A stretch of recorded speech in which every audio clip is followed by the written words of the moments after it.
Vamos a darle la bienvenida. ¿Qué tal, doctor Gómez? ¿Cómo le va? Claudio Santamaría lo saluda. ¿Cómo anda? Hola Claudio, ¿cómo le va, colega? ¿Cómo anda? Buen día para usted y para la vasta audiencia federal, como bien decías, de Argentinísima Satelital. ¿Cómo amaneció Corrientes hoy? Y hoy una típica mañana de otoño, parcialmente nublado, está fresquita la mañana, Lindo. se había pronosticado el día de ayer que habría posibles lloviznas al cierre de la jornada, pero como le decía, hasta el día de hoy, hasta esta hora, estamos con el cielo parcialmente nublado y, Bien. y una mañana fresca. Bueno, ya me puede dar el pronóstico del tiempo, ¿eh? Muy bien, ¿eh? También estamos aprendiendo algo más. Antes de entrar en los temas duros, estamos recibiendo imágenes del río Paraná con una bajante histórica. ¿Se está sintiendo ahí en Corrientes o no? Sí, sí, sí, es muy manifiesta la bajante. La verdad que es una bajante histórica, Qué y bárbaro. eso hace, sumado a la no existencia de depredadores, o sea, ni pescadores, etcétera, con motivo de la pandemia, Claro. hace que se vean a simple vista desde la costa cardúmenes de peces en No. gran cantidad, digamos. No me digas que se ven dorados porque me tiro ahí al Paraná. Sí, se ven dorados, No. surubíes, bogas, toda la fauna ística está presente. Bueno, cuando lo vaya a visitar un día corriente me va a llevar a pescar, doctor, ahí lo comprometo, en mangueo, ahí está. Por supuesto, con todo gusto están Bueno, invitados. muy bien. Doctor, bueno, qué mejor que usted. ¿Cómo están con el tema coronavirus, dengue, ahí en Corrientes? Con coronavirus veníamos bastante tranquilos, veníamos sin nuevos casos hasta hace una semana. Después se generó el incremento de 6 nuevos casos a Ajá. raíz de que se infectó un agente penitenciario, y a raíz de eso algunos compañeros y allegados de él fueron también infectados. Ah, Al día de hoy tenemos 49 infectados, pero de los cuales la buena noticia es que tenemos 27 ya recuperados y dados de alta, bien. y gracias a Dios ninguna muerte. Bien, digamos que lo van controlando, el sistema sanitario se está aguantando Está, todo. está funcionando bien, Mm. ello un poco porque el gobernador Valdés viene en sintonía con las instrucciones del gobierno nacional, y salvo algunas excepciones ratifica la política sanitaria nacional. Entonces el Claro, resultado está es bien. conteste con lo que también ocurre en el país. Doctor, y en tema de flexibilizar la cuarentena, ¿cómo están? ¿Habilitaron algunas cosas más o se mantiene como venía? Se habilitaron algunos comercios Ah, que funcionan de 9 a 17 horas, comercios minoristas, y se habilitó todo lo que son los locales de uno de los shopping, pero con ah, estrictas normas claro. sanitarias, digamos, o sea, guardando la distancia social, con barbijos, con el alcohol en gel siempre presente, o sea, Claro. con todas las medidas necesarias. Bien, a cuidar porque cada apertura es mover gente, ¿no? Y la Es verdad, mover gente, y es la claro, posibilidad, como bien decía un médico hace un par de días atrás, el virus no nos viene a buscar a nosotros, sino que nosotros salimos a buscarlos. es Entonces, verdad. lo mejor que uno puede hacer es guardarse. Es verdad. Doctor, ya que lo tengo, le quiero, acá en Buenos Aires se está hablando mucho, yo no sé cómo lo están manejando ahí en Corrientes o en el NOA, el tema de las sesiones virtuales, ¿no? Del Congreso aquí en Buenos Aires. ¿Cómo lo ve? ¿Qué consecuencias puede haber? ¿Es viable? ¿No es viable de acuerdo a su pensamiento? En principio le digo, o sea, es a mi criterio, producido el fallo de la Corte al que me voy a referir específicamente a posteriori, entiendo que la sesión es perfectamente viable, o sea, es hasta una manera de modernizar el modo de sesionar ese poder del Estado. Ajá, Ahora, en cuanto al fallo de la Corte, hay que dividirlo un poco en dos partes. O sea, la primera de ellas es el fallo emitido o el argumento emitido por el presidente del máximo tribunal, el doctor Rosenkrantz, quien rechazó in limine el pedido de esa demanda meramente declarativa que planteó la señora vicepresidenta. Eso me parece, le voy a decir vulgarmente, me parece como una brutalidad inaceptable, porque no tiene ninguna aplicación de acuerdo al derecho a mi criterio. Ello habría que separar de lo que son los argumentos de los restantes integrantes de la Corte, que si bien rechazaron, habilitaron de una manera sui generis, entiendo, para que pudiera sesionar el Senado, o sea, las dos cámaras del Congreso de la Nación. No obstante ello, yo tengo mis cuidados y mi reserva. Esto va por mi cuenta, o sea, mi criterio personal. Entiendo que esa habilitación no impide de ninguna manera que los grandes megamillonarios que van a ver afectada su fortuna de alguna manera con este impuesto no insistan con alguna medida cautelar, en razón de que ellos cuentan con estudios muy nombrados, de mucho renombre, tanto en el país como en el exterior, que son verdaderos tiburones intelectuales. Entonces, por lo tanto, doctor, pueden pergeñar alguna medida cautelar que haga frustrar el cobro de este impuesto. Porque esa cautelar se puede dictar de manera meramente devolutiva, digamos, o sea, donde se trate la cautelar independientemente de que el gobierno perciba, o se puede dictar con efecto suspensivo, con lo cual impediría que el Estado pueda percibir hasta tanto se resuelva la cuestión en definitiva en la Corte nuevamente. Eso puede llegar a tener un plazo indefinido. Yo creo, doctor, que ya tienen escrita la presentación,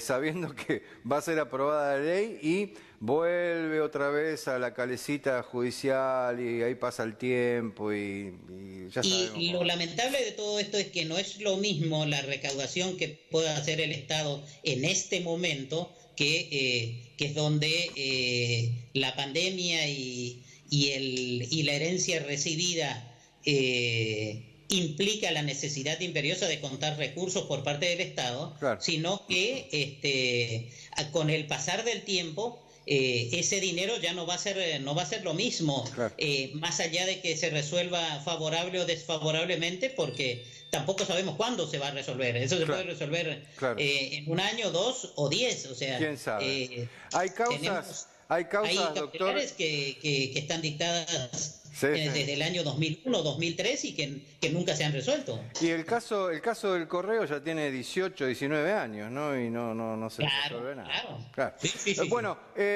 ahí en cautelares que se dictaron con motivo del corralito, muchas de ellas están apeladas a la Corte todavía. Qué bárbaro. ¿Cómo están trabajando? ¿Están sesionando en Corrientes o ahí en las provincias del NOA o no? No. No, en Corrientes no hay actividad legislativa. ¿Y qué? No, nada, absolutamente nada. Y ahí se reabrió la feria judicial el día martes.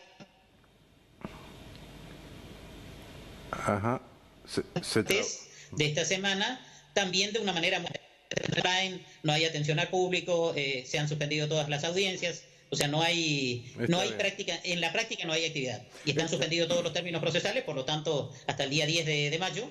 Así que, por lo tanto, podríamos decir de que continuamos de feria. Bueno, lo llevo a otro tema que está bastante caliente en estos días. Salió el presidente a aclararlo, salió el gobernador de la provincia de Buenos Aires a aclararlo, diciendo que cada poder está en su lugar y que la justicia es la que decide si va preso, si va a la casa. ¿Qué opinión tiene, doctor, usted de esto? En principio le digo, es así tal cual como el presidente y el gobernador Kicillof lo ha dicho con mucha certeza. O sea, son los jueces los que meten o sacan presos.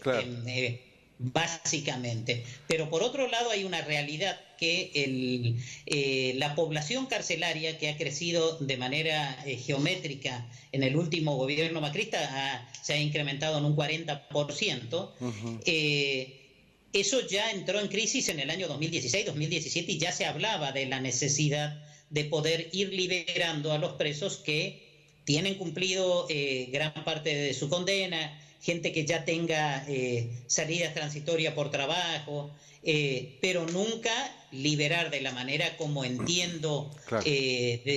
un poco irresponsable, diría, algunos jueces están liberando a gente con prontuarios Claro. y con delitos cometidos de mucha gravedad. O sea, tenemos el caso ayer de un violador en la ciudad de Iguazú, en la provincia de Misiones, que lo han liberado y lo dejaron, y el violador vive a media cuadra de un nene de 8 años No, a quien violó hace un par de años. Claro, no, una locura. Eso ya no tiene. Es una locura. Claro. Nosotros recién mostrábamos en Esquel, los vecinos se enteraron que volvía un preso que le habían dado 14 años a la casa y lo molieron a palos. Es un límite muy delgado para generar otra desgracia más, ¿no? Exacto, yo creo que de alguna manera también, o sea, no en todo juega la política, y esto ya es mi opinión desde el punto de vista de la política. Yo creo que de alguna manera hay determinados sectores que están insertos en ese poder del Estado que podrían estar consciente o inconscientemente trabajando para que se pueda decir que es en este gobierno donde se liberaron los presos que provocaron después desmedro en la seguridad pública, ¿no? Mellar al gobierno, que tiene una aceptación popular importante. Enorme en este momento, sí. Claro. Puede ser un pase de factura también por el tema de las jubilaciones de privilegio también, esas Sin cuestiones. ninguna duda, sin ninguna duda. Eso es, o sea, es un pase de factura, o sea, usted lo ha dicho, sin ninguna duda.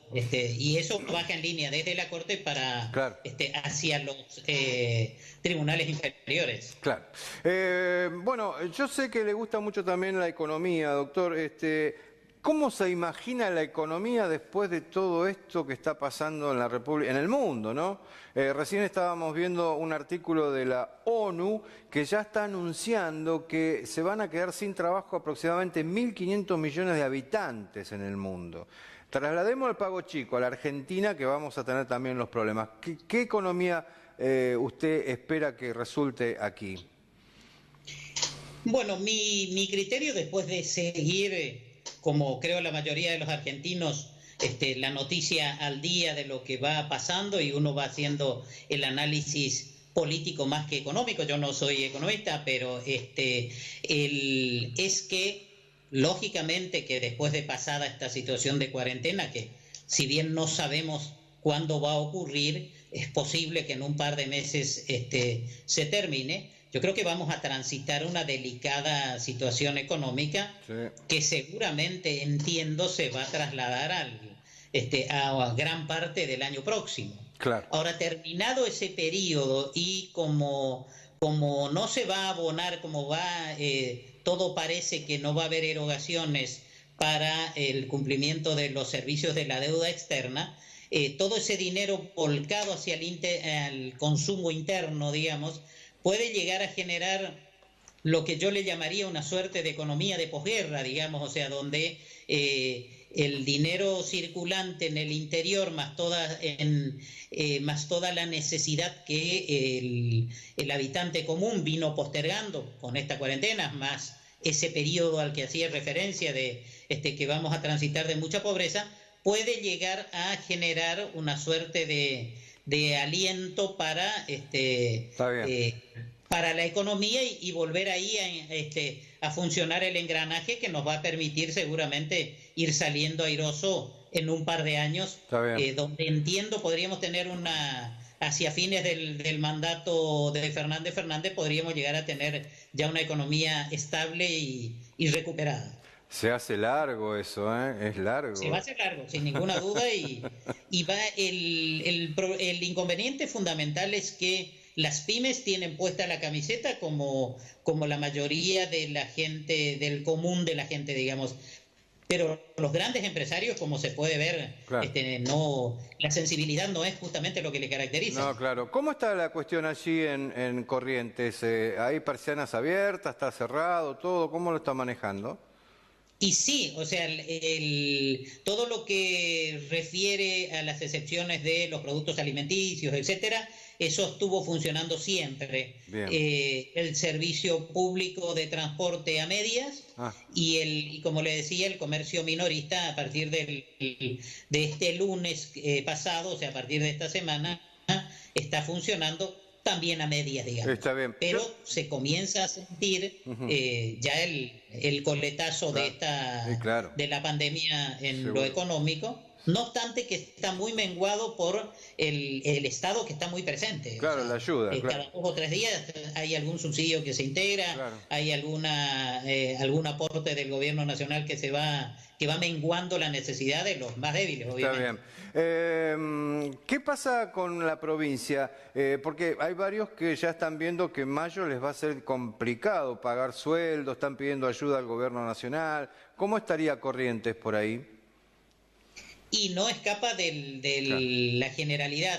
No obstante ello, el gobernador Valdés en eso es muy diligente y como le decía hoy al principio, está trabajando bastante en tándem con el gobierno nacional y sé que requirió incluso ya aportes y Claro. que tendría la promesa del gobierno nacional de un aporte importante, algo así como 120 millones de pesos que le permitiría salir airoso al menos este mes con los saberes de los empleados públicos. Muy bien, bueno, me voy con la promesa de que cuando pase todo esto vamos a ir a buscar dorados, doctor. ¿Le parece?